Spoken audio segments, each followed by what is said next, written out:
My brother lost his job along with all his savings several months ago, and soon after he asked me if it would be okay if he and his wife stayed with me until they could afford their own place again.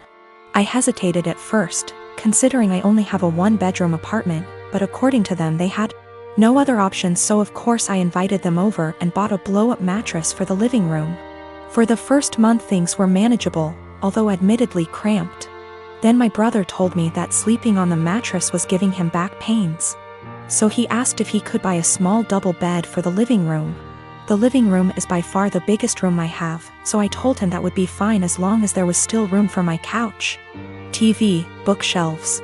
The living room is also connected to my kitchen in an open plan style. So I reminded my brother to leave walking space around the bed. It's now been 2 months and things have gotten a lot worse. When they first moved in, I would still use the living room every day to unwind on the couch after work. Now whenever I go in, there's a strange vibe like I'm intruding.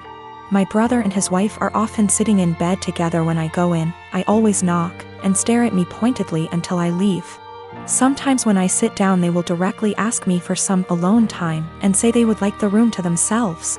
This came to a head yesterday when my sister-in-law messaged me with a timetable she'd made of when it would be a good time for me to use the living room. The timetable basically says that they will allow me into the room for an hour each evening, plus 20 minutes around meal times. I basically shut her down instantly and told her there was no way I'd be following the timetable since in the end it's my apartment. She sent me back a huge message with a dozen paragraphs about how my constant presence was ruining her marriage with my brother and they feel like they have no privacy. I tried to talk this over with my brother that night, but when I got home neither my brother //SIL were talking to me. So he's clearly just as pissed. Today an Amazon parcel arrived for my brother with a lock for the living room door, which I told him there's absolutely no way I will allow him to install. My brother says I'm creepy for wanting constant access to where they sleep and he's insisting on installing the lock anyway. I am expecting my first daughter with my husband in September. I grew up in a moderately religious household with pretty strictly defined gender roles. As in, since I was a girl, I had chores around the house while my younger brother did not have to do anything. I don't talk to my parents for a variety of reasons, going on year 5 now, so they do not know I am pregnant. Both my aunts and grandparents were very supportive of me leaving my household and as such have been my main family. Being 6 months pregnant now, people have started to give gifts and I am very grateful for them. We have decided that we don't want our daughter to be surrounded by pink everything with only girl things. So we have made a conscious effort to include traditionally boy outfits and toys like dinosaurs and cars. We have told people that any gender items would be accepted and if it's getting too much pink we have gone out to balance a bit, getting a green jacket or something.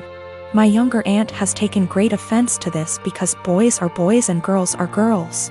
And she is a very verbal and loud person and has let us know several times her opinions. She has 2 boys. At my baby shower my older aunt gifted us a book called Goodnight Construction Site and a little stuffed truck. My younger aunt went on a tirade about how we are somehow making our daughter trans and not allowing her to be a girl. And she's a loud person so of course her saying this was more like a yell. And in front of my very liberal in-laws who are very supportive of our choice. Pregnancy hormones took over and I grabbed the toy, gave it to my younger aunt and asked her what part of the penis was needed to operate this toy truck. She yelled that's not what she meant and left.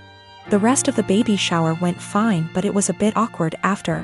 Since then she has been blowing up Facebook where a bunch of people agree with her that I am making my daughter trans, and have been telling me that I was an asshole. The rest of my think what we are doing is fine, but that I shouldn't have handled it that way. I do not care if she ends up loving pink and unicorns etc., we will get her them then. I just was trying to balance out the sheer amount of pink items we were getting from friends and family. Almost every single gift has been heavily pink or girl influenced. To the point where she would not be dressed in anything but pink if we did not go out and buy some more boy things. I also am generally not a person who argues.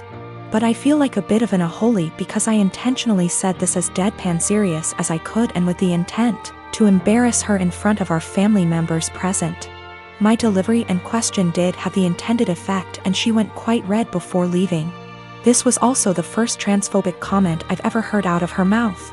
While we all grew up quite conservative, my older aunt coming out 27 years ago really changed my family's perspective. My grandparents have changed from what they previously viewed, and my aunt was always supportive of my other aunt. My younger aunt always wanted a girl. So I thought she was just trying to act out her fantasy girl with all her gifts and preferences.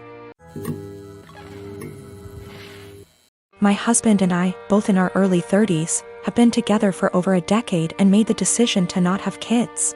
I like kids, I have nieces and nephews, we just don't want them for our own reasons. He had a vasectomy, which only a few people know about. Our families are aware we don't want kids, as they've asked this before during different major life events, our wedding for instance. We recently bought a 3-bedroom home with a nice yard in a nice area. Excited to show our new home to family and friends, major upgrade to our previous home, we hosted a housewarming. During the party, one of my sibling-in-laws, Alex, made a few indirect comments about all this space. And kids would love it in our house, etc. Eventually they asked point blank when we were having kids. I made a light-hearted joke about it, which is my go-to for this question. Oh, well, I like sushi too much to have to give it up for a pregnancy. Plus not drinking for pregnancy and breastfeeding? No thanks. I tried to make it very light-hearted and laugh it off. Most people just laughed along. That seemed to anger Alex, and I was told children are a joy, and a good mother puts her kids before everything else. I agreed, children are a joy, I like spending time with the nieces and nephews. And obviously I can't be a good mom if I chose sushi over kids, so I just won't be a mom, paraphrased. Still trying to brush it off in a gentle way, because I'm not trying to start a fight by telling them to stop asking in front of everyone, because I know my tone will be seen as rude and abrasive. We move on. But Alex is still annoyed and making little comments in their group about how flippant I am about it and how when it finally happens, then I'll understand. My husband heard this and jokingly said, well, if she gets pregnant, that'll be a problem for the divorce lawyers. That seemed to piss them off more, but they stopped. With holidays coming up, we have not been invited to Alex's usual Halloween bonfire. When husband spoke to his parents, they told him Alex was annoyed we were so careless and callous about our child-free status and to say what we did, and they realized we had taken permanent steps to ensure we never had kids. That we know they had to do if to have kids, etc. And we are AHs to just not care. I feel bad because they did do if and lots of fertility treatments to have their kids. And even then they still had a few miscarriages. I can't imagine wanting kids and struggling to have them and then deal with miscarriages. But at the same time, I'm so tired of justifying living my life how I want. I feel terrible my joke was taken the way it was and that I hurt my IELTS. I truly never meant for that to happen. After the bonfire this weekend, we will be reaching out to have a heart-to-heart, if they'll accept it. Either way, I'll be apologizing for hurting their feelings, let them know I love their kids and them. But I will also be firmly putting down any further attempts to discuss our child-free status, if the conversation is about changing our minds. I have not told them our reasons for being child-free, so I think perhaps if they are willing to listen, I'll explain them and hopefully the conversation can be constructive. I have 3 fingers missing on my dominant hand. It's fine. I can type and everything and even manage to tie my shoelaces most days, and on the days I can't, that's the dyspraxia. However, I won't deny that it looks a bit odd to most people. I only have my 4th and 5th fingers, so my hand looks a bit like a child's drawing of a rabbit, and not a good one. I'm used to people asking about it, usually after staring for a good minute or 2, but I still find it annoying. I really don't get why you'd think it would be an okay thing to ask someone about, but hey, I wasn't raised in a barn. Usually I nip the questioning in the bud by just explaining the truth from the get-go, and assuming that enough people will gossip about it that the message will spread by the end of the day. It always does. Anyway, I started a new job about a month ago, and I honestly could not face going through that same cycle again. I felt like the time had come to not play into it anymore and to make something out of it, and I decided to make myself laugh. When the first new coworker asked about it, I completely lied and told her that I chewed them off as a baby. I then decided to tell the next person who asked that I cut them off with a plastic knife at a picnic. And the next person that I was born with 6 fingers and they removed too many, and so on. All genuinely ridiculous reasons, but I'm a good actor and they actually believed my stupid lies. I didn't expect them to, a plastic knife, through bone, but there you go.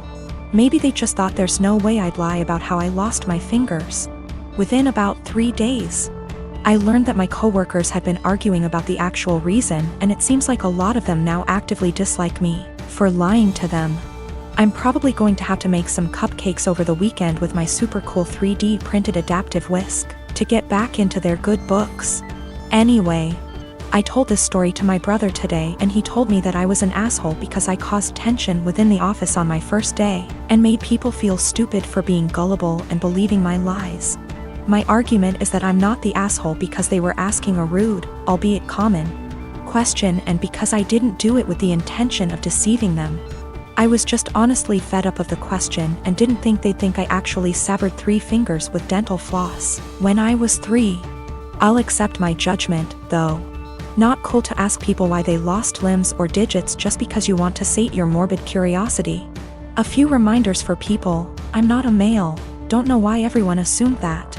Don't ask people about something that could be traumatic, especially when you don't actually know them.